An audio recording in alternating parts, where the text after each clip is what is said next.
Hello नमस्कार दोस्तों, आज की इस वीडियो में आपका स्वागत है। देखिए, इससे पहले हमने अध्याय 1 को पढ़ा था, फिर हम अध्याय 2 पर आए थे और दूसरे अध्याय का नाम है अम्ल, क्षार एवं लवण। इसमें भी हम भाग 1 को पढ़ चुके हैं। अब सेकंड भाग को पढ़ने जा रहे हैं, यानी कि भाग 2 को हम पढ़ने जा रहे हैं। ठीक है, इससे पहले हमने अम्ल, क्षार एवं लवण और काफ़ी काफ़ी को पढ़ा, यानी कि लिटमस को पढ़ा, सूचक को पढ़ा और सूचक के प्रकारों को पढ़ा। अब इससे आगे हम पढ़ने जा रहे हैं। देखिए, वीडियो को सभी को लाइक करना है, सब्सक्राइब करना नहीं भूलना है, ताकि आने वाले वीडियो का नोटिफिकेशन भी आप तक पहुंच सके। देखिए, तो हम टॉपिक को स्टार्ट करते हैं। हमारा है अम्ल। क्या है? अम्ल, यानी कि पदार्थ हैं। कुछ पदार्थों में कौन कौन से अम्ल पाए जाते हैं, वो अम्लों की क्या लिखनी है, एक सारणी बनानी है। ठीक है, सभी को क्या बनानी है, एक सारणी बनानी है। ठीक है, एक लकीर खींचते हैं बीच में हम इसमें। इधर क्या है, पदार्थ हैं। इधर क्या है, पदार्थ हैं। और इधर क्या है, अम्ल। इधर क्या है, अम्ल। इधर क्या है, अम्ल। ठीक है, तो पहला पदार्थ है सिरका। क्या है? सिरका। पहला पदार्थ क्या है? सिरका। और सिरका में कौन सा अम्ल पाया जाता है? एसीट्रिक अम्ल। कौन सा अम्ल पाया जाता है? एसीट्रिक अम्ल पाया जाता है। कौन सा अम्ल पाया जाता है? एसीट्रिक अम्ल पाया जाता है। सिरका में कौन सा अम्ल पाया जाता है? एसीट्रिक अम्ल पाया जाता है। ठीक है, अगला दूसरा है संतरा में। संतरा में कौन सा अम्ल पाया जाता है? संतरा में सीट्रिक अम्ल पाया जाता है। संतरा में कौन सा अम्ल पाया जाता है? सीट्रिक अम्ल पाया जाता है। संतरा में सीट्रिक अम्ल पाया जाता है। कौन सा अम्ल पाया जाता है? सीट्रिक अम्ल पाया जाता है। ठीक है, अगला है इमली में। इमली में कौन सा अम्ल पाया जाता है? टार्ट्रिक अम्ल। कौन सा अम्ल पाया जाता है? टार्ट्रिक अम्ल। कौन सा अम्ल पाया जाता है? टार्ट्रिक अम्ल। इमली में कौन सा अम्ल पाया जाता है? टार्ट्रिक अम्ल। ठीक है, अगला है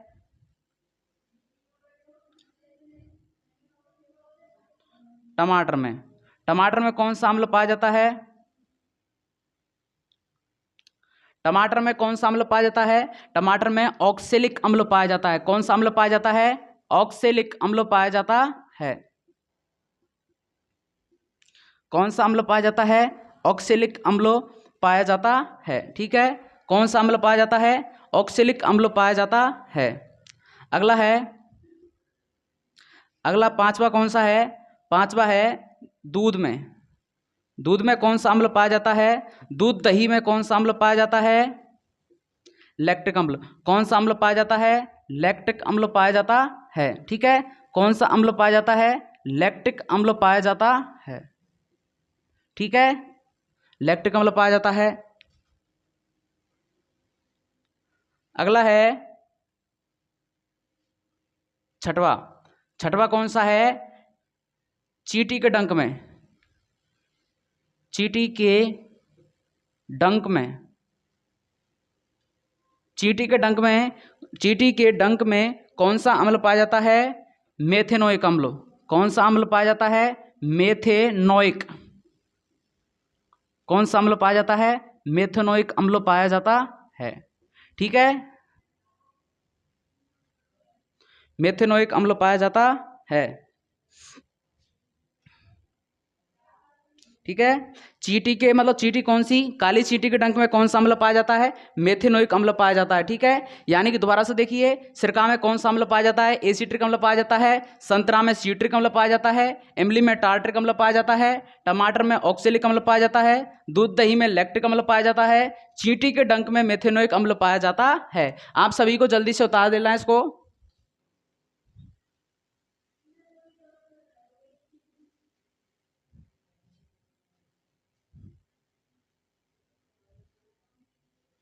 जल्दी, आपने उतार लिया होगा, मैं इसको मिटा देता हूं।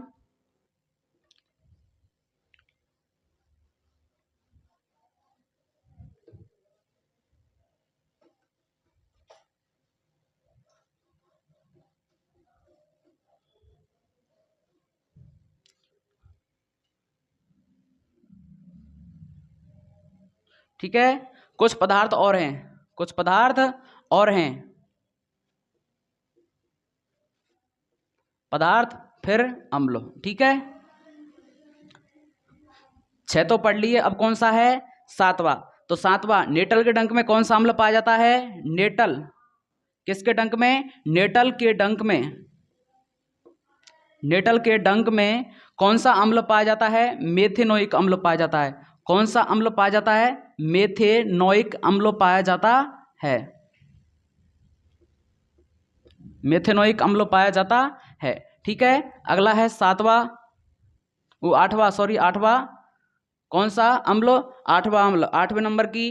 तो देखिए, नींबू में कौन सा अम्ल पाया जाता है? किसमें? नींबू में कौन सा अम्ल पाया जाता है? नींबू के रस में, नींबू के रस में, नींबू के रस में कौन सा अम्ल पाया जाता है? सीट्रिक। कौन सा अम्ल पाया जाता है? सीट्रिक अम्ल पाया जाता है। ठीक है, अगला है 9वां। 9वां है, लाल चींटी के डंक में कौन सा अम्ल पाया जाता है? लाल चींटी के डंक में कौन सा अम्ल पाया जाता है? लाल चींटी के डंक में, लाल चींटी के डंक में फॉर्मिक अम्ल पाया जाता है। कौन सा अम्ल पाया जाता है? फॉर्मिक।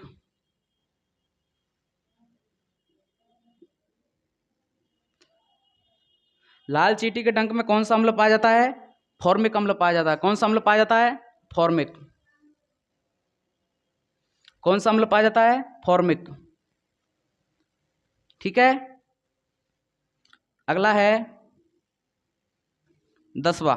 अगला कौन सा है? 10वां, मधुमक्खी और शहद, मधुमक्खी और शहदी जो मधुमक्खियां होती हैं उन सभी में कौन सा अम्ल पाया जाता है?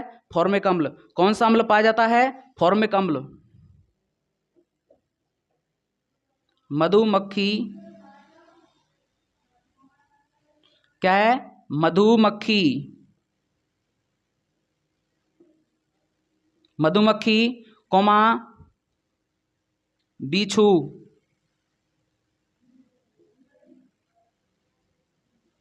कौन सा? बिच्छू।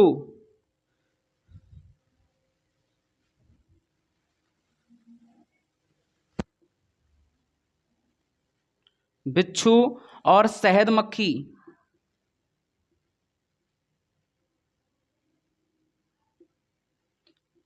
बिच्छू और शहद मक्खी और मधुमक्खी में कौन सा अम्ल पाया जाता है? फॉर्मिक अम्ल। कौन सा अम्ल पाया जाता है? फॉर्मिक अम्ल। ठीक है,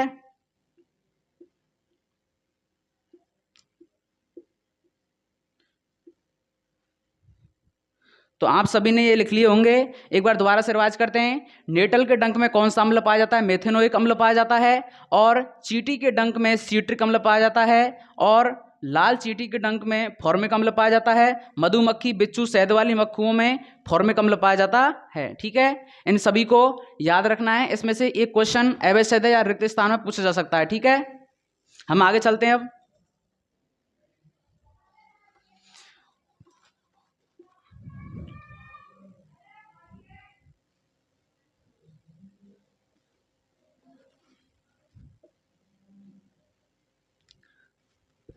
अगला टॉपिक है हमारा समुद्री नमक। अगला टॉपिक कौन सा है हमारा? समुद्री नमक। क्या है? समुद्री नमक। तो समुद्री नमक को तो आप जानते होंगे, कैसे लिखेंगे समुद्री नमक? नाम से ही स्पष्ट है, समुद्री जल से बनने वाले नमक को क्या बोलते हैं? समुद्री नमक कहते हैं। लिखिए तो, समुद्री जल से, समुद्री जल से बनने वाले नमक को, समुद्री जल से बनने वाले नमक को समुद्री नमक कहते हैं। क्या कहते हैं? समुद्री नमक कहते हैं। ठीक है, आपको लिखनी है ये लाइन कि समुद्री नमक किसे कहते हैं, यानी समुद्री जल से बनने वाले नमक को क्या बोलते हैं? समुद्री नमक कहते हैं। और देखिए, समुद्री नमक में 2 अशुद्धियां पाई जाती हैं। कितनी अशुद्धि पाई जाती हैं? 2 अशुद्धि पाई जाती हैं। 2 अशुद्धियां पाई जाती हैं। 2 अशुद्धियां पाई जाती हैं, जिसमें से पहली है MgCl2। क्या है? MgCl2। क्या है? MgCl2 यानी कि मैग्नीशियम क्लोराइड। क्या है? Magnesium chloride. और दूसरी है कैल्शियम क्लोराइड। दूसरी क्या है? Calcium chloride. ठीक है, पहली अशुद्धि है मैग्नीशियम क्लोराइड और दूसरी अशुद्धि है कैल्शियम क्लोराइड। ठीक है, ये दोनों अशुद्धियां पाई जाती हैं। इन दोनों अशुद्धियों को शुद्ध करने के लिए, इन दोनों अशुद्धियों को शुद्ध करने के लिए हाइड्रोक्लोरिक अम्ल की आवश्यकता होती है। किसकी आवश्यकता होती है? इन दोनों को शुद्ध करने के लिए हाइड्रोक्लोरिक अम्ल की आवश्यकता होती है। ठीक है, तो आपको ये लिखना है, यहां से लिखना है कि पहले लिखना है समुद्री जल से बनने वाले नमक को क्या कहते हैं? समुद्री नमक कहते हैं। और इसमें 2 अशुद्धियां पाई जाती हैं। पहली कौन सी है? मैग्नीशियम क्लोराइड और दूसरी है कैल्शियम क्लोराइड। और इन दोनों को शुद्ध करने के लिए, इन दोनों को शुद्ध करने के लिए, इन दोनों को शुद्ध करने के लिए HCl यानी हाइड्रोक्लोरिक अम्ल की आवश्यकता होती है। हाइड्रोक्लोरिक अम्ल की आवश्यकता होती है। हाइड्रोक्लोरिक अम्ल की आवश्यकता होती है। ठीक है, और नमक कैसा होता है? उदासीन होता है। नमक कैसा होता है? उदासीन होता है। नमक उदासीन होता है। ठीक है, और इसका रासायनिक नाम, और इसे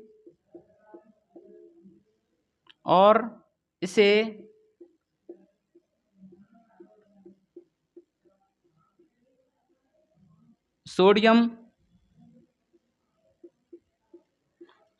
क्लोराइड कहते हैं। क्या कहते हैं? सोडियम क्लोराइड कहते हैं। ठीक है, क्या कहते हैं? सोडियम क्लोराइड कहते हैं। तो आपको क्या लिखना है? समुद्री नमक। पहली हेडिंग है समुद्री नमक। और समुद्री नमक किसे कहते हैं? समुद्री जल से बनने वाले नमक को समुद्री नमक कहते हैं। इसमें 2 अशुद्धियां पाई जाती हैं, मैग्नीशियम क्लोराइड और कैल्शियम क्लोराइड। इसको शुद्ध करने के लिए क्या लिखना है? इसको शुद्ध करने के लिए HCl यानी कि हाइड्रोक्लोरिक अम्ल की आवश्यकता होती है। नमक उदासीन होता है और इसे सोडियम क्लोराइड कहते हैं। आप सभी को लिखना है, जल्दी लिखिए इसको।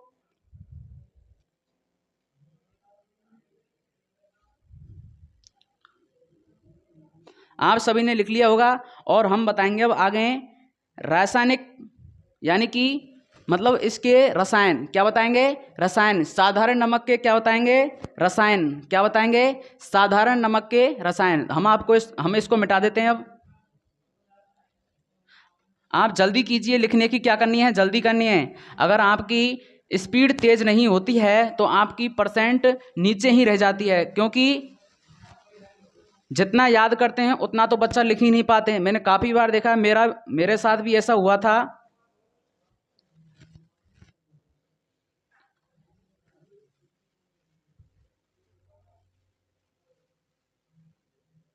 ठीक है, मेरे साथ ऐसा हुआ था कि 10वीं क्लास में मैं शुरू में पढ़ा था, तो मेरी धीरे धीरे लिखता था। कैसे लिखता था? धीरे धीरे लिखता था। धीरे धीरे लिखने के कारण मेरी परसेंटेज 88 रह गई थी। कितनी रह गई थी? 88 रह गई थी। मैंने इतना मेहनत किया था कि मेरे के मन में था कि 95% बनानी है। कितनी बनानी है? 95% बनानी है। लेकिन राइटिंग स्पीड तेज नहीं होने के कारण हम 88 पर ही रह गए हैं। ठीक है, 10वीं क्लास में। और अब आपको सभी को पता होगा कि टैबलेट मिलने जा रहे हैं। अभी टैबलेट मिलने जा रहे हैं। अभी 1-2 दिन में टैबलेट मेरे को मिल जाएगा। ठीक है, तो चलिए हम टॉपिक को स्टार्ट करते हैं।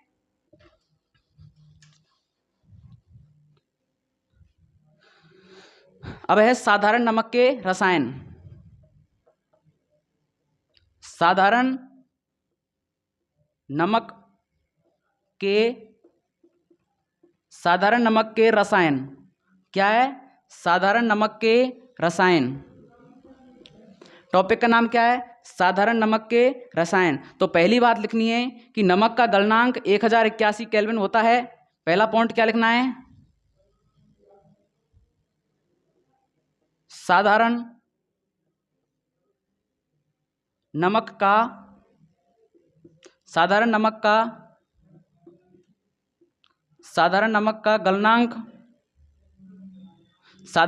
गलनांक 1081 केल्विन होता है। कितना होता है? 1081 केल्विन होता है। अगला पॉइंट, नमक जल में क्या होता है? घुलनशील होता है। नमक जल में क्या होता है? घुलनशील होता है।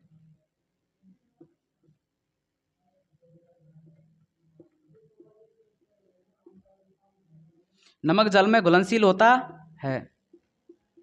ठीक है, आपने देखा होगा नमक को कभी पानी में डालते हैं तो उसमें क्या हो जाता है? घुल जाता है। अगली बात, नमक कैसे रंग का होता है? नमक सफेद रंग का होता है। नमक किस रंग का होता है? सफेद रंग का होता है। नमक सफेद रंग का होता है। अगर आपसे पूछे नमक के यानी कि साधारण नमक के रसायन या फिर नमक की विशेषताएं, तो आप सभी को यही लिखना है। ठीक है, तो नमक कैसे रंग का होता है? सफेद रंग का होता है। इसका उपयोग किस में किया जाता है? खाद्य परिरक्षण में किया जाता है।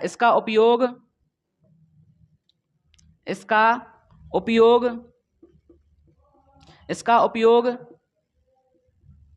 खाद्य परिरक्षण में किया जाता है।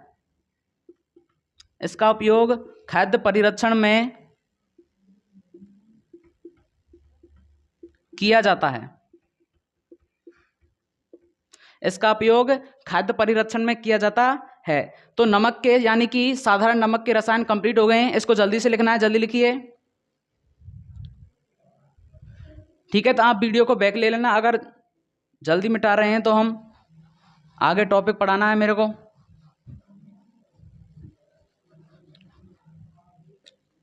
अगला है अम्लीय वर्षा। अगला टॉपिक का नाम क्या है? अम्लीय वर्षा। टॉपिक का नाम क्या है? अम्लीय वर्षा। अगले टॉपिक का नाम क्या है? अम्लीय वर्षा। तो देखिए, अम्लीय वर्षा किसे कहते हैं? जब किसी वर्षा जल का पीएच मान 5.6 से कम हो जाता है तो ऐसी वर्षा जो होती है वो अम्लीय वर्षा कहलाती है। तो लिखिए, जब किसी वर्षा जल का पीएच मान 5.6 से जब किसी वर्षा जल का पीएच मान 5.6 से कम हो जाता है तो उसे अम्लीय वर्षा कहते हैं। तो हम उसे क्या कहते हैं? अम्लीय वर्षा कहते हैं। ठीक है, क्या कहते हैं? अम्लीय वर्षा कहते हैं। अम्लीय वर्षा कहते हैं। ठीक है, तो आपको लिखना है, ये लिखना है कि अम्लीय वर्षा किसे कहते हैं? जब किसी वर्षा जल का पीएच मान 5.6 से कम हो जाता है तो ऐसी वर्षा, तो उसे हम क्या मतलब ऐसी वर्षा क्या कहलाती है? अम्लीय वर्षा कहलाती है। और अम्लीय वर्षा किसके कारण होती है? नाइट्रिक अम्ल, यानी कि अम्लीय वर्षा होने का कारण लिखिए, नाइट्रिक अम्ल तथा नाइट्रिक अम्ल तथा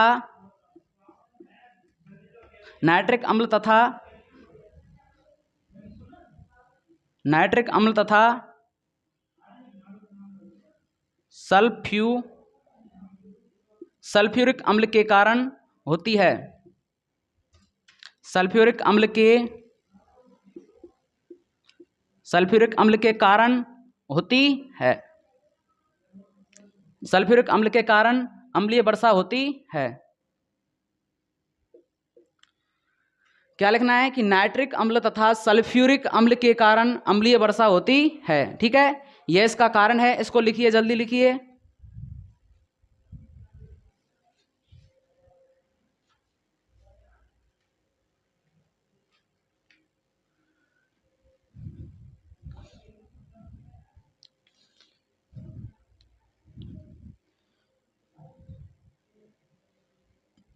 तो आप सभी ने लिख लिया होगा, हम इसको मिटा रहे हैं।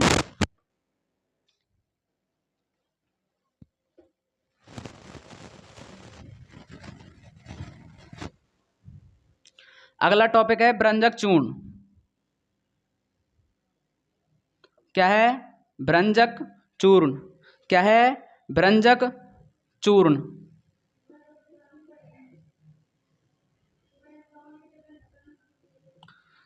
तो आप सभी को दिख रहा होगा इसमें कि इंक डालता हूं, अभी इंक डाल लेता हूं थोड़ी सी।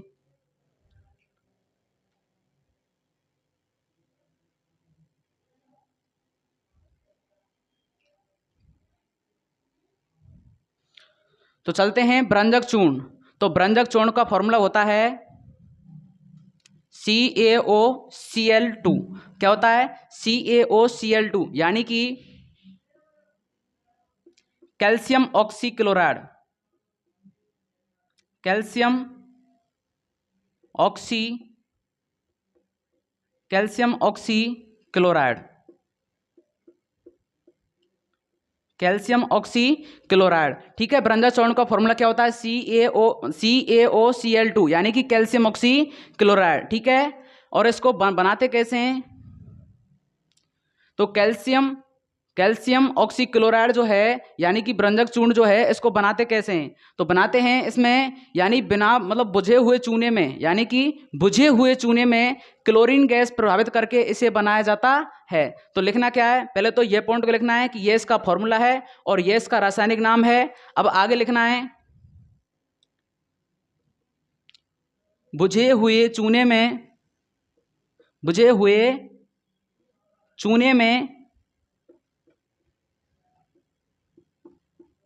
क्लोरीन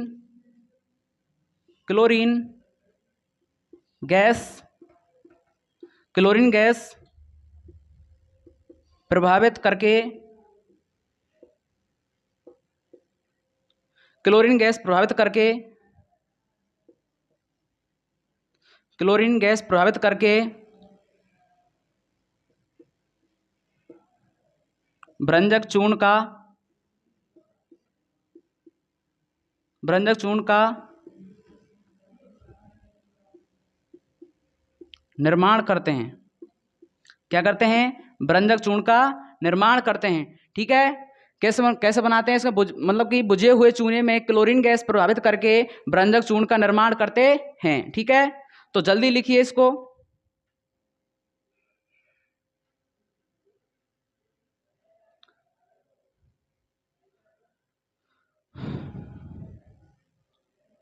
तो आपने लिख लिया होगा, फिर हम इसकी विशेषताएं बताते हैं। ठीक है।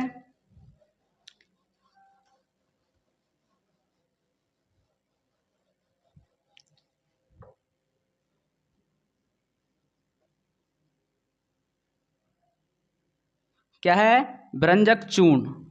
क्या है? भ्रंजक चूर्ण। और भ्रंजक चूर्ण के बारे में ये मैंने बताया, या तो लिखना ही लिखना है, लेकिन इसके कुछ विशेषताएं भी लिखनी है। क्या लिखनी है? विशेषताएं भी लिखनी है। इसमें से पहली विशेषता है, इसकी पहली विशेषता है यह पीले रंग का ठोस पदार्थ है। क्या है? यह पीले रंग का ठोस पदार्थ है। यह पीले रंग का ठोस पदार्थ है। यह पीले रंग का ठोस पदार्थ है। ठीक है। अगला पॉइंट है इसका, यह ठंडे जल में घुलनशील होता है। क्या होता है? ठंडे जल में घुलनशील होता है। ठंडे जल में घुलनशील होता है। अगला पॉइंट है वायु में खुला छोड़ देने पर क्लोरीन गैस उड़ जाती है। तीसरा पॉइंट है वायु में खुला छोड़ देने पर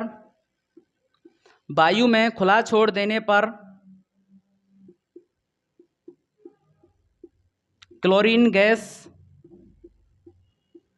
उड़ जाती है। वायु में खुला छोड़ देने पर क्लोरीन गैस उड़ जाती है। अगला पॉइंट है यानी कि पीने के पानी में जीवाणुओं को रुग्ण कराने में इसका उपयोग किया जाता है। पीने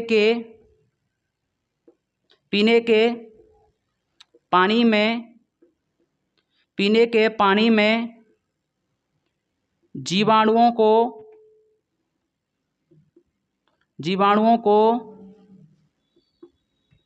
रोग मुक्त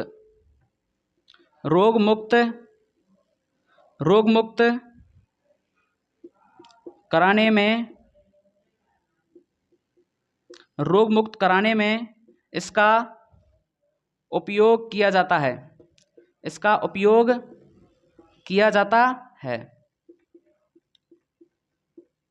ठीक है, यानी कि पीने के पानी में जीवाणुओं को रोगमुक्त कराने में इसका उपयोग किया जाता है। ठीक है, या फिर पीने के पानी को शुद्धिकरण करने में इसका उपयोग किया जाता है। किसका उपयोग किया जाता है? भ्रंजक चूर्ण का उपयोग किया जाता है। आपने देखा होगा आरओ वाले क्या डालकर लाते हैं पानी में? आरओ वाले क्या डालकर लाते हैं? भ्रंजक चूर्ण, जिससे उसमें क्या नहीं पड़ते हैं? जीवाणु। तभी तो कहते हैं कि आरओ का पानी हमको कैसा लगता है? कड़वा कड़वा सा लगता है। कड़वा कड़वा सा किसकी वजह से लगता है? भ्रंजक चूर्ण की वजह से लगता है। ठीक है, या फिर इसमें लिख सकते हैं पीने के पानी के शुद्धिकरण में,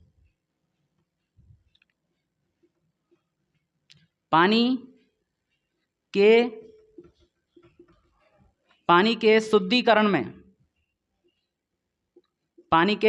शुद्धिकरण में। ठीक है, अगला है 5वां पॉइंट। कौन सा पॉइंट है? 5वां पॉइंट, यानी कागज फैक्ट्री में भी इसका उपयोग किया जाता है। कागज फैक्ट्री में इसका उपयोग किया जाता है। कागज फैक्ट्री में भी इसका उपयोग किया जाता है। किसका उपयोग किया जाता है? भ्रंजक चूर्ण का। कागज फैक्ट्री में भ्रंजक चूर्ण का उपयोग किया जाता है। ठीक है, इसको जल्दी लिखिए, ये पॉइंट लिखने अनिवार्य हैं। ठीक है, अगर आपको आए भ्रंजक चूर्ण क्या है, तो भ्रंजक चूर्ण में पहले लिखना है इसका फॉर्मूला होता है CaOCl2 यानी कैल्शियम ऑक्सीक्लोराइड। फिर इसके बाद लिखना है यानी कि बुझे हुए चूने के पानी में क्लोरीन गैस प्रभावित करके इसे बनाया जाता है। ठीक है, अब इसकी ये क्या है? विशेषता है। पहली विशेषता क्या है? यह पीले रंग का ठोस पदार्थ है। कैसे रंग का पदार्थ है? पीले रंग का ठोस पदार्थ है। और यह ठंडे जल में क्या होता है? घुलनशील होता है। और वायु में खुला छोड़ देने पर क्लोरीन गैस उड़ जाती है। ठीक है, अगला पॉइंट है पीने के पानी में जीवाणुओं को रोगमुक्त कराने में इसका उपयोग किया जाता है, या फिर पानी के शुद्धिकरण में, जैसे आरओ वाला इसका क्या है? उदाहरण है। ठीक है, 5वां पॉइंट है यानी कागज फैक्ट्री में भी इसका क्या किया जाता है? उपयोग किया जाता है। जल्दी लिख लिया होगा, मैं इसको मिटा देता हूं।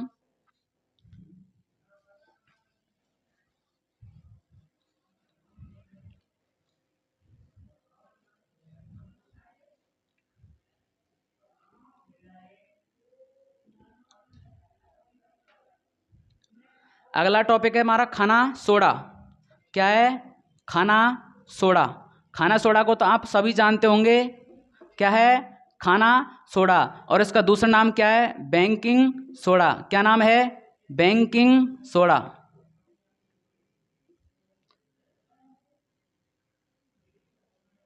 Baking soda. खाना सोडा का दूसरा नाम क्या है? Baking soda. ठीक है, खाना सोडा। पर खाना सोडा का फॉर्मूला क्या होता है? खाने सोडा का फॉर्मूला होता है NaHCO3। क्या होता है? NaHCO3, sodium by carbonate. क्या है? सोडियम बाई कार्बोनेट, या फिर दूसरा नाम है सोडियम हाइड्रोजन कार्बोनेट। ठीक है, तो इसका नाम भी लिख देते हैं, ये कोष्टक में लिख दी। ये क्या है? इसका फॉर्मूला। ये क्या है? इसका फॉर्मूला। ये क्या है? इसका फॉर्मूला। ठीक है, तो इसका रासायनिक नाम है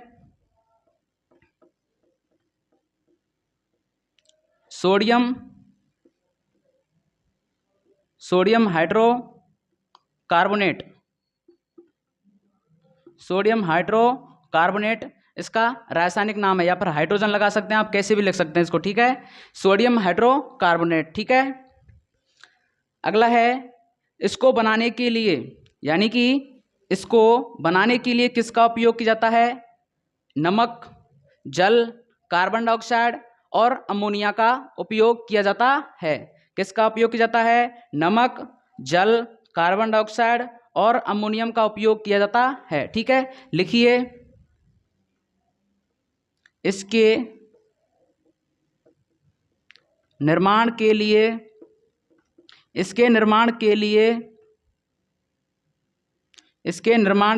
नमक, जल, CO2,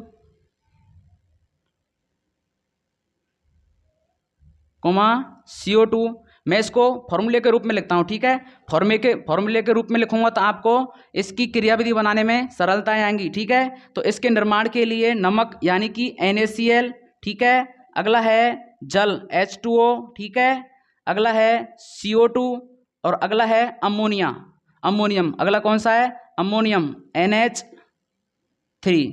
क्या है? NH3। ठीक है, इनसे क्या बनता है? बेकिंग सोडा बनता है। ठीक है, तो इसकी क्रियाविधि को समझते हैं। क्या है इसकी क्रियाविधि? ये क्या है इसकी क्रियाविधि? और इंग्लिश में बोलते हैं मैकेनिज्म। क्या बोलते हैं? मैकेनिज्म। तो लिखिए नमक NaCl प्लस जल प्लस CO2 प्लस अमोनियम। ठीक है, इससे क्या बनता है? देखिए इधर से क्या लिया? Na, इधर से क्या लिया? Na, और इधर से क्या ली हमने? एक हाइड्रोजन। ठीक है, और इधर से ऑक्सीजन को इसको दे दिया तो 2 ऑक्सीजन इधर हैं और 1 ऑक्सीजन इधर से आ गई, तो कितनी ऑक्सीजन हो गई? 3 ऑक्सीजन। तो क्या बन गया? कार्बोनेट यानी कि CO3। ठीक है, एक हाइड्रोजन इधर बची जो इसको आ गई। ठीक है, यह फॉर्मूला हो गया। यह फॉर्मूला किसका हो गया? बेकिंग सोडा का। ठीक है, अब इसके अलावा शेष बच रहा है NH4Cl। क्या बच रहा है? NH4Cl। क्या बच रहा है? NH4Cl। तो NaCl plus H2O plus CO2 plus NH3, तीर का निशान क्या बन रहा है तेरे को? खाना सोडा। इसका दूसरा नाम क्या है? बेकिंग सोडा, NaHCO3 यानी कि सोडियम हाइड्रोजन कार्बोनेट प्लस में ये अमोनियम क्लोराइड। ठीक है, आप सभी को लिखना है, जल्दी लिखिए। हम इसकी उपयोग भी लिखेंगे। ठीक है, इसके उपयोग भी लिखाएंगे, जल्दी लिखिए इसको।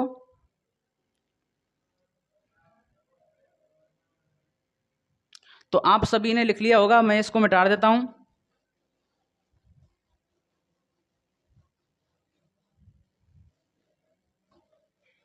अब क्या लिखना है? खाने सोडा के उपयोग। खाना सोडा या बेकिंग सोडा, बेकिंग सोडा के उपयोग। ठीक है,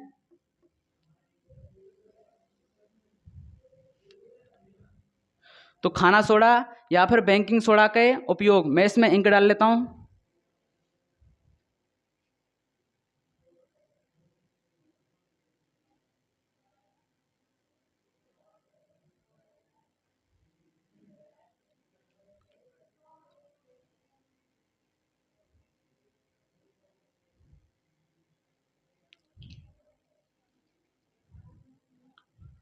ठीक है, तो चलते स्टार्ट करते हैं।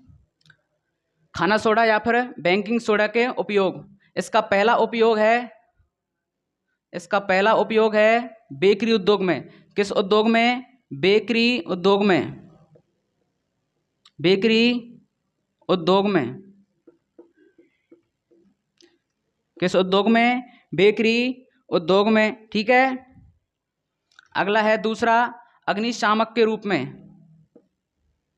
किसके रूप में? अग्निशामक के रूप में। अग्निशामक के रूप में। ठीक है, तीसरा पॉइंट पेट की अति अम्लता को दूर करने में। किसके रूप में? पेट की अति अम्लता को दूर करने में। पेट की अति अम्लता को दूर करने में। पेट की अति अम्लता को दूर करने में। हमारे पेट में कुछ परेशानी गड़बड़ी हो जाती है तो हम क्या करते हैं, खाना सोडा लेते हैं। क्या लेते हैं, खाना सोडा लेते हैं। तो पेट में जो अम्लता ज़्यादा हो जाती है उसको दूर करने के लिए एक क्षार का उपयोग किया जाता है, उसका नाम क्या है, खाना सोडा या फिर बेकिंग सोडा। चौथा पॉइंट, खाना पकाने में, किसमें, खाना पकाने में, खाना पकाने में, खाना पकाने में इसका उपयोग किया जाता है खाना सोडा का। खाना पकाने में किसका उपयोग किया जाता है, खाना सोडे का। ठीक है, अगला है पांचवा, एंटासिड के रूप में। एंटासिड के रूप में, एंटासिड के रूप में। ठीक है, किसके रूप में, एंटासिड के रूप में। ठीक है, तो ये क्या है, इसके उपयोग हैं। पहला है बेकरी उद्योग में अग्निशामक के रूप में, पेट की अति अम्लता को दूर करने में, खाना पकाने में। अगला है एंटासिड के रूप में। एंटासिड का मतलब है यानी कि बालमांचल अपने पेट में गड़बड़ी हो रही है तो हम क्या लेंगे, एंटासिड, यानी कि औषधि के रूप में इसका उपयोग करते हैं। खाना पकाने में करते हैं, पेट की अति अम्लता को दूर करने में, यानी कि पेट में परेशानी हो जाती है, खाना नहीं पचता है तो हम क्या लेते हैं, खाना सोडा या फिर बेकिंग सोडा। ठीक है, तो आपने लिख लिया होगा, हम इसको मिटा रहे हैं। जल्दी लिखिए, तो जल्दी लिखिए।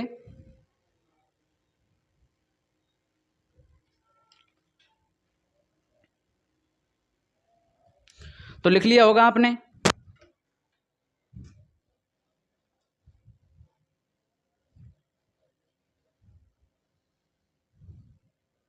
अगला है धावन सोडा। अगला क्या है, धावन सोडा।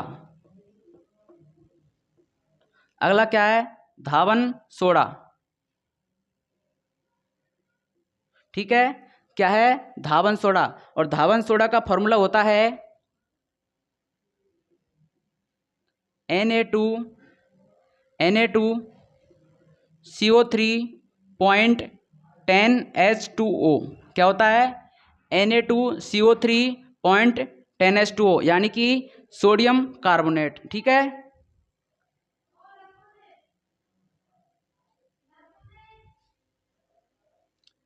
और ये धावन सोडा हो गया। धावन सोडे का क्या क्या है, फॉर्मूला। ये क्या है, धावन सोडे का फॉर्मूला। ये क्या है, धावन सोडे का फॉर्मूला। ये क्या है, धावन सोडे का फॉर्मूला। तो अब इस धावन सोडे के बारे में लिखते हैं। धावन सोडे का धोने का सोडा भी कहते हैं, यानी कि धावन सोडे को मतलब कि इसे धोने का, इसे धोने का सोडा भी कहते हैं। क्या कहते हैं, धोने का सोडा भी कहते हैं। ठीक है, क्या कहते हैं, धोने का सोडा भी कहते हैं। ठीक है, और ये मैंने बता दिया है, मतलब इसका रासायनिक नाम क्या है, सोडियम कार्बोनेट। इसे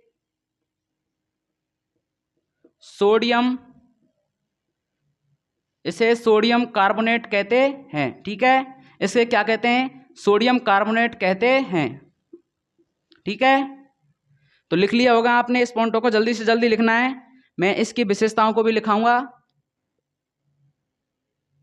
या फिर इसके उपयोगों को भी लिखाऊंगा। ठीक है, जल्दी लिखिए इसको। तो लिख लिया होगा आपने। मैं यहां से इसके उपयोगों को लिखा रहा हूं।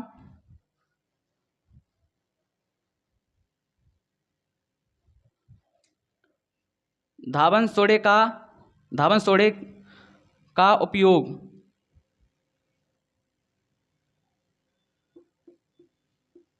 धावन सोडे का उपयोग। ठीक है,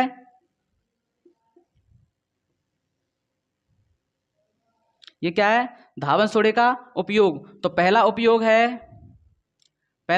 क्या है, कांच साबुन कागज उद्योग में। किसमें, कांच साबुन कागज उद्योग में। कांच साबुन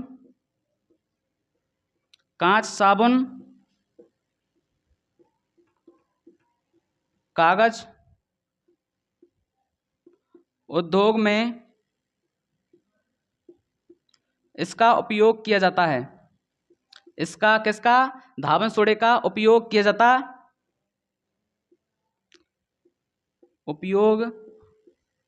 किया जाता है, उपयोग किया जाता है। ठीक है,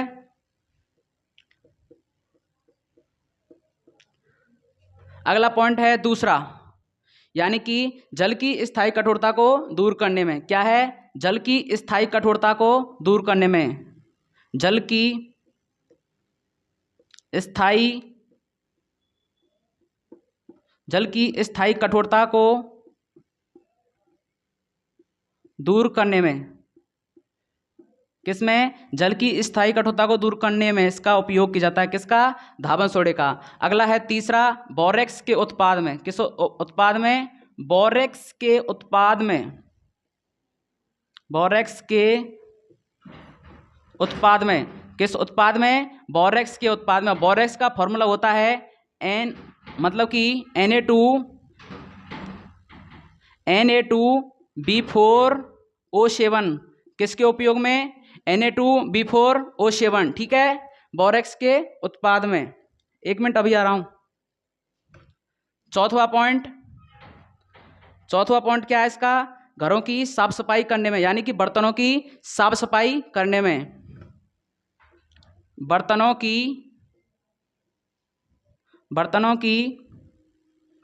साफ सफाई करने में, साफ सफाई करने में, बर्तनों की साफ सफाई करने में किसका उपयोग किया जाता है? धावन सोडे का। ठीक है, तो इसको जल्दी लिखिए।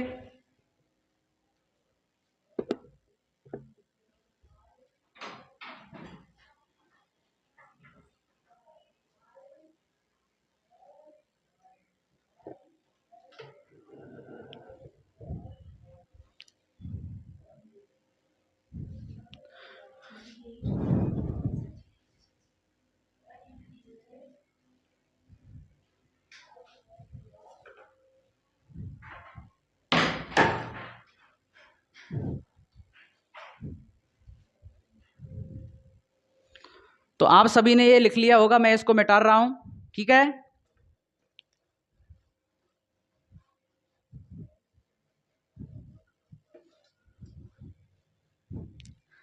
अगला टॉपिक है क्रिस्टलन जल। क्या है? क्रिस्टलन जल। क्या है? क्रिस्टलन जल। क्या है? क्रिस्टलन जल। तो क्रिस्टलन जल क्या है? लवण के अणुसूत्र के पीछे जितनी संख्या में अणु होते हैं उसे हम क्या कहते हैं? क्रिस्टलन जल कहते हैं। क्या कहते हैं? क्रिस्टलन जल कहते हैं। लवण के अणुसूत्र के पीछे, लवण के अणुसूत्र के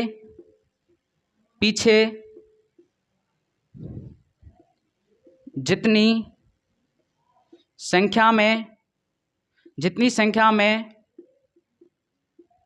अणु होते हैं उसे हम क्या कहते हैं? क्रिस्टलन जल कहते हैं। उसे क्या कहते हैं? क्रिस्टलन जल कहते हैं। क्रिस्टलन जल कहते हैं। ठीक है, तो जल्दी लिखिए। लवण के अणुसूत्र के पीछे जितनी संख्या में अणु होते हैं उसे क्रिस्टलन जल कहते हैं। ठीक है, जल्दी लिखिए बच्चों। मेरे प्यारे भाई और बहनों, सभी को पढ़ाई करनी है। आप कभी पढ़ाई में बोर तो नहीं होते हैं? पढ़ाई में बोर नहीं होना है आपको। ठीक है, आपको उस मंजिल तक जाना है जिस पर जाने के लिए लोग क्या करते हैं? तरसते हैं। क्या करते हैं? तरसते हैं। तो हम इसको मिटा रहे हैं, हम आगे पढ़ाएंगे। ठीक है,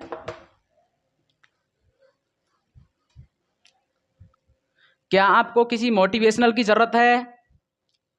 हाँ या ना, कमेंट में जरूर बताएं। अगला है पीओपी। अगला क्या है? पीओपी। पीओपी, और पीओपी का फुल फॉर्म होता है प्लास्टर ऑफ पेरिस।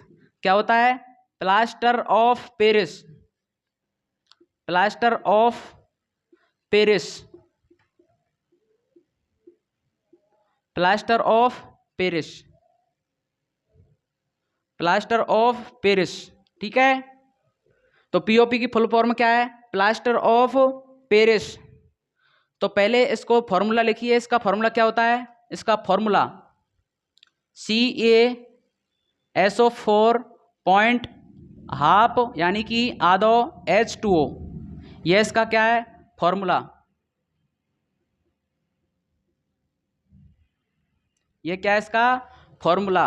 ठीक है, अब लिखिए प्लास्टर ऑफ पेरिस का रासायनिक नाम क्या है?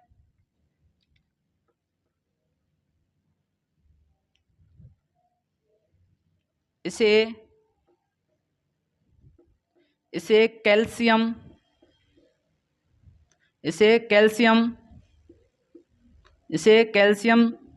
सल्फेट का अर्ध हाइड्रेट कहते हैं। इसे क्या कहते हैं? कैल्शियम सल्फेट का अर्ध हाइड्रेट कहते हैं।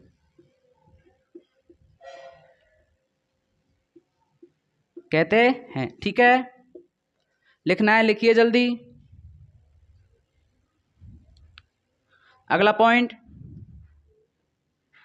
जिप्सम। जिप्सम किसको कहते हैं? खड़ी को। किसको कहते हैं? खड़ी को। जिप्सम को 373 केल्विन डिग्री, यानी जिप्सम को 373 केल्विन डिग्री पर क्या करना है? गर्म करने पर जल के अणु को त्याग कर पीओपी बनाता है। जिप्सम किसको कहते हैं? खड़ी को। आप सभी को याद रखना है, जिप्सम किसी को कहते हैं? खड़ी को। ठीक है, जिप्सम को 373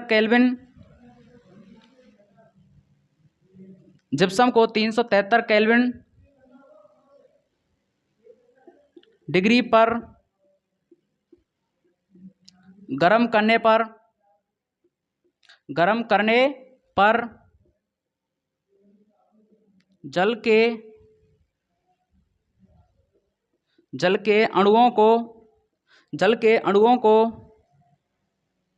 जल के अणुओं को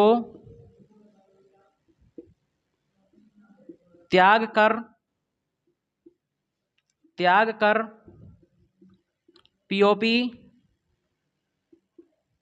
बनाता है। ठीक है,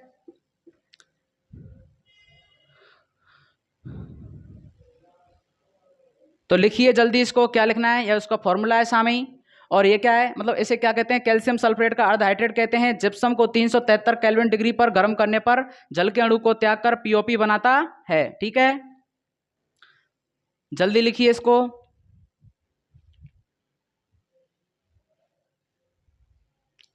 तो मैं इसका मिटा रहा हूं, अभी आपने लिख लिया होगा, और नहीं लिखा है तो बैक ले लेना है वीडियो को।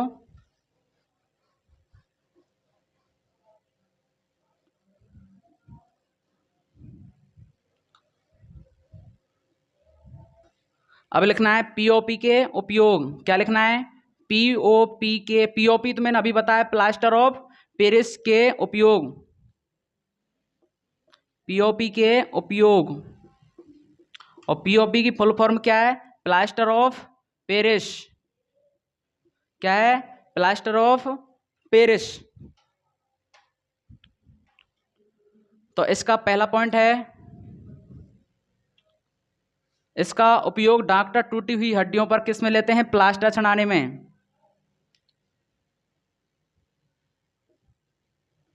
पीओपी का उपयोग डॉक्टर टूटी हुई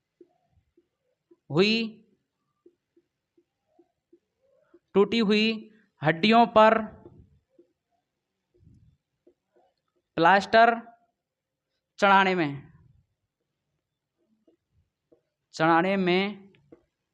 ठीक है, पीओपी का उपयोग डॉक्टर टूटी हुई हड्डियों पर प्लास्टर चढ़ाने में। ठीक है, दूसरा है खिलौना बनाने में।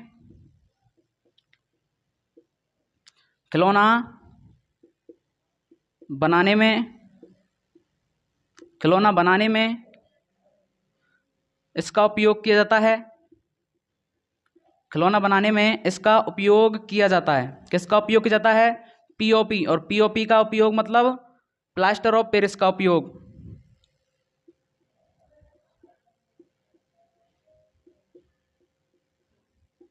ठीक है, अगला पॉइंट है तीसरा, मूर्ति बनाने में इसका उपयोग किया जाता है। मूर्ति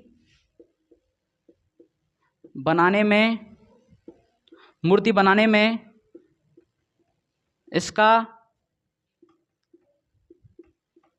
उपयोग किया जाता है। ठीक है, मूर्ति बनाने में भी इसका उपयोग किया जाता है। ये तीन पॉइंट हैं।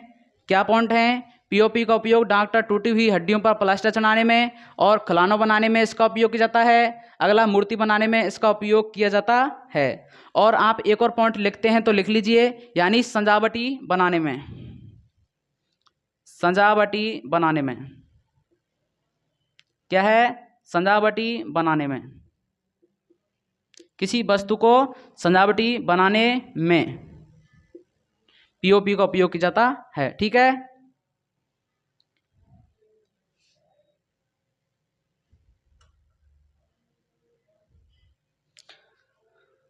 तो आप सभी ने ये लिख लिया होगा। ये इनमें से क्वेश्चन 100% आएगा। पीओपी का उपयोग, या फिर खाने सोडा का उपयोग, या फिर बेकिंग सोडे का उपयोग, इन दोनों में से एक जरूर आएगा, या फिर धावन सोडे, इन तीनों में से एक पक्का आएगा।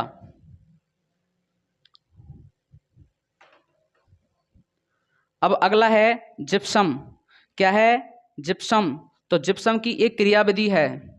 खाली क्या है? जिप्सम की क्रियाविधि। पहला क्या है? जिप्सम। तो जिप्सम आप जानते होंगे, जिप्सम का फॉर्मूला क्या है? CaSO4.2H2O। ठीक है, क्या है? CaSO4.2H2O। ठीक है, ये क्या है इसका फॉर्मूला?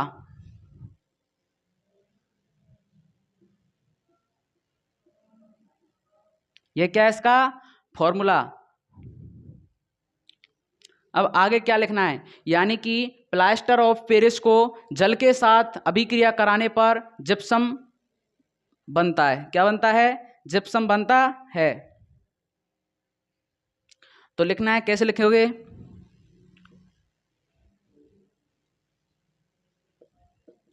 प्लास्टर ऑफ पेरिस की जल के साथ क्रिया कराने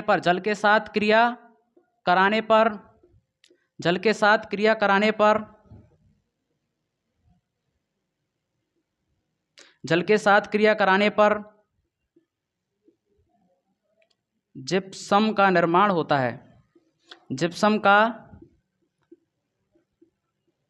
निर्माण होता है। ठीक है, कैसे होगा? प्लास्टर ऑफ पेरिस का फॉर्मूला होता है CaSO4.5, यानी कि आधो H2O प्लस में जल का 1/2 H2O से अभिक्रिया कराने पर क्या बनता है? आधा इधर और 1.5 इधर, तो कितना हो गया? 2। तो CaSO4.2H2O। ठीक है, ये क्या बन गया? जिप्सम। ये क्या बन गया? जिप्सम, जिसको क्या बोलते हैं? खड़ी। क्या बोलते हैं? खड़ी। ये क्या है? पीओपी। ठीक है, और ये क्या है? जल का अणु, इसके साथ अभिक्रिया कराने पर क्या बनता है? जिप्सम। तो लिखिए, जल्दी इसको लिखिए। तो लिख लिया होगा, हम इसको मिटा रहे हैं अभी।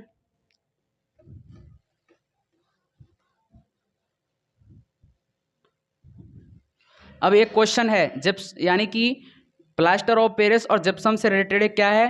क्वेश्चन। एक रिलेटेड क्या है? क्वेश्चन। तो क्वेश्चन क्या है?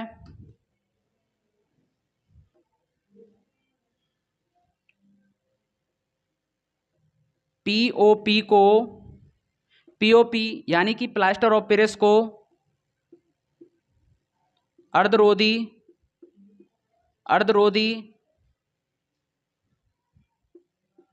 अर्धरोधी बर्तनों में क्यों रखा जाता है, क्यों रखा जाता है। ठीक है, तो मैं इसमें इंक डाल लेता हूं थोड़ी सी।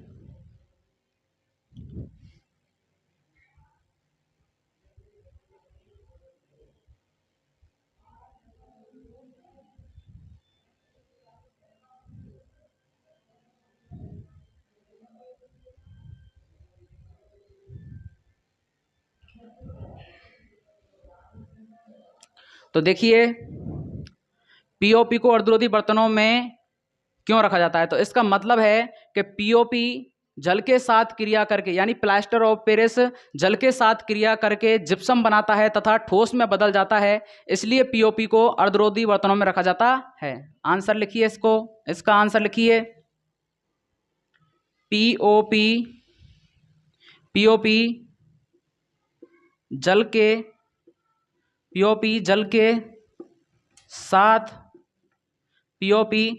साथ क्रिया करके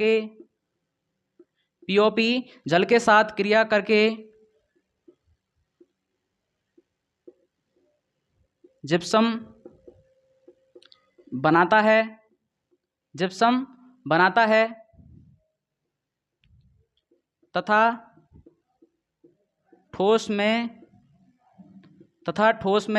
बनाता है तथा ठोस में बदल जाता है, इसलिए पीओपी को अर्धरोधी बर्तनों में रखा जाता है। अब इससे आगे लिखना है, इसलिए पीओपी को अर्धरोधी बर्तनों में रखा जाता है। ठीक है, अब इसकी क्रियाविधि लिख देनी है इसी में।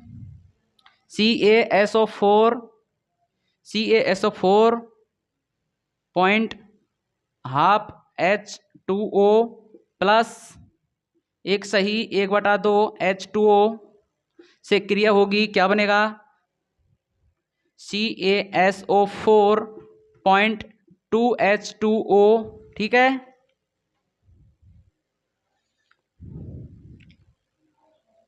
लिखिए जल्दी इसको लिखिए।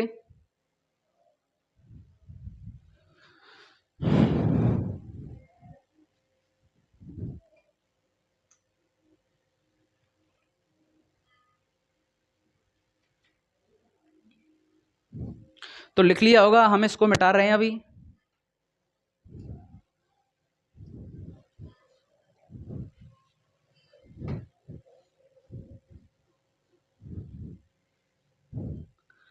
तो अब एक लास्ट टॉपिक है कास्टिक सोडा। एक टॉपिक का नाम क्या है, कास्टिक सोडा। क्या है, कास्टिक सोडा। तो ये भी क्या है, सोडा है। कास्टिक सोडा आपने देखा होगा साबुन में आता है। साबुन क्या होता है, साबुन में ये गंदगी को छुड़ाने का कार्य करता है। साबुन में इसलिए पाया जाता है, कपड़े में क्या होते हैं, धब्बे होते हैं, उनको छुड़ाने का कार्य कौन करता है, कास्टिक सोडा। ठीक है, कास्टिक सोडा। तो कास्टिक सोडा को हम क्या बोलते हैं, सोडियम हाइड्रोक्साइड।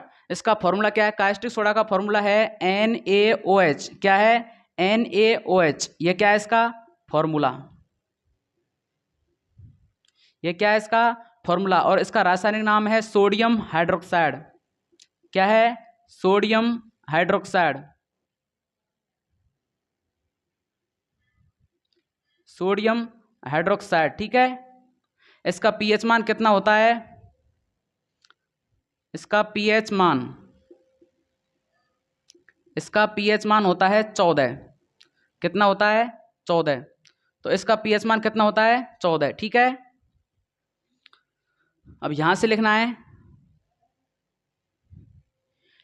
यानी कि नमक के जलीय विलयन में कास्टिक सोडा किस प्रकार लिखेंगे। कास्टिक सोडा आपको टॉपिक में आएगा, एग्जाम में आएगा कास्टिक सोडा, तो आप क्या लिखोगे, पहले तो इसका फॉर्मूला लिखोगे। फॉर्मूला लिखने के बाद इसमें रासायनिक नाम लिखोगे, सोडियम हाइड्रोक्साइड। इसका पीएच मान 14 होता है, इसको लिखना है। अब लिखना है आगे, क्या लिखना है कि नमक के जलीय विलयन में विद्युत अपघटन कराने पर इसे प्राप्त किया जाता है। क्या लिखना है, नमक के जलीय विलयन में, नमक के जलीय विलयन में नमक के जलीय विलयन में विद्युत अपघटन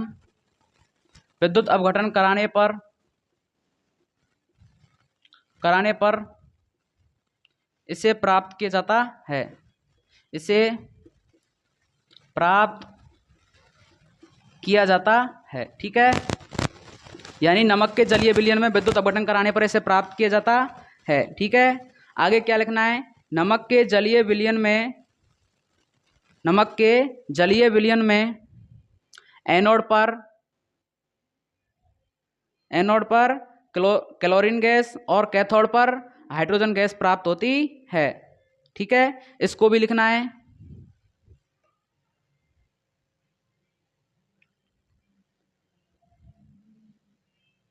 नमक के जलीय विलयन में क्या लिखना है? नमक के जलीय विलयन में एनोड पर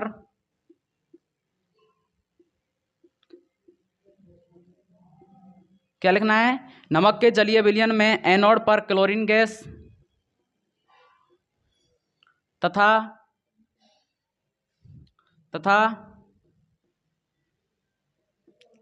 कैथोड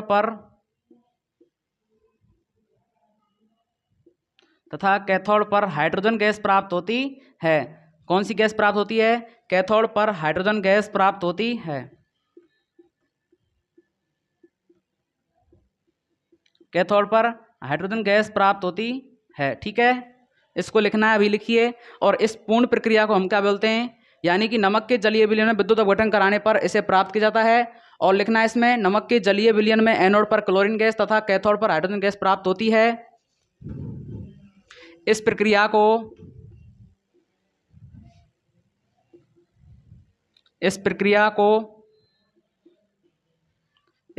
को क्लोर क्षार क्या कहते हैं?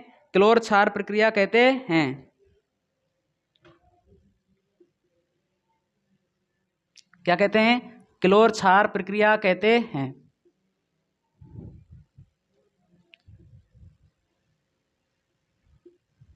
क्लोर क्षार प्रक्रिया कहते हैं। ठीक है, तो क्या लिखना है? ये लिखना है सभी कास्टिक सोडे में ही लिखना है। ठीक है, तो जल्दी लिखिए इसको। इसकी एक रिएक्शन भी है, उस रिएक्शन को मैं नीचे लिख देता हूं इसमें। ठीक है, क्या है? NaCl प्लस H2O, फिर क्या बनेगा? Na इधर से O और H प्लस में क्लोरीन गैस और हाइड्रोजन गैस। ठीक है, यह किस पर निकलेगी? एनोड पर। और यह कौन सी है? कैथोड पर। ठीक है, एनोड पर क्लोरीन गैस निकलती है, कैथोड पर हाइड्रोजन गैस निकलती है। ठीक है, इसको लिखना है, जल्दी लिखिए। तो आप सभी ने लिख लिया होगा, मैं इसको मिटा रहा हूं अभी, आपको वीडियो को बैक ले लेना है। ठीक है,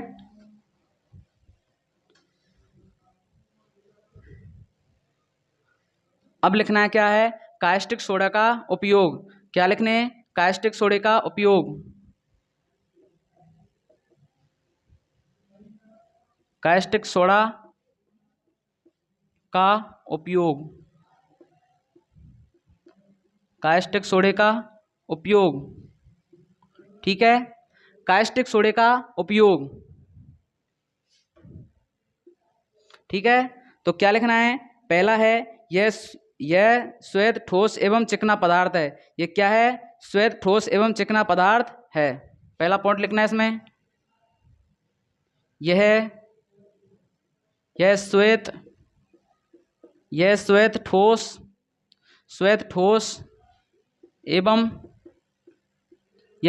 ठोस एवं चिकना पदार्थ है। क्या है? चिकना पदार्थ है। ठीक है, अगला पॉइंट दूसरा, यह क्रिस्टलीय प्रस्वद है। यह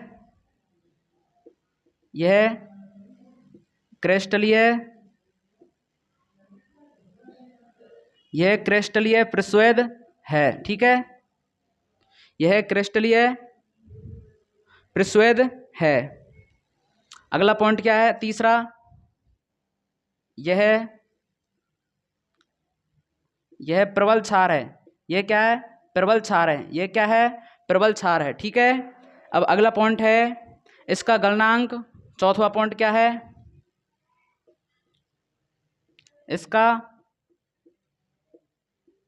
इसका गलनांक, 591 केल्विन होता है। क्या होता है, 591 केल्विन होता है। ठीक है, तो आज की वीडियो में इतना ही काफ़ी है। इस सेकंड पार्ट यानी कि अम्ल क्षार एवं लवण में 2 भाग हो गए हैं। तीसरा भाग आ जाएगा, उसमें इंपॉर्टेंट क्वेश्चन आंसर भी बताएंगे और इस पाठ में उपयुक्त यानी कि प्रयोग में आने वाले सभी फॉर्मूलों को भी बताएंगे। ठीक है, तो जय हिंद, वंदे मातरम। वीडियो को बंद करते हैं।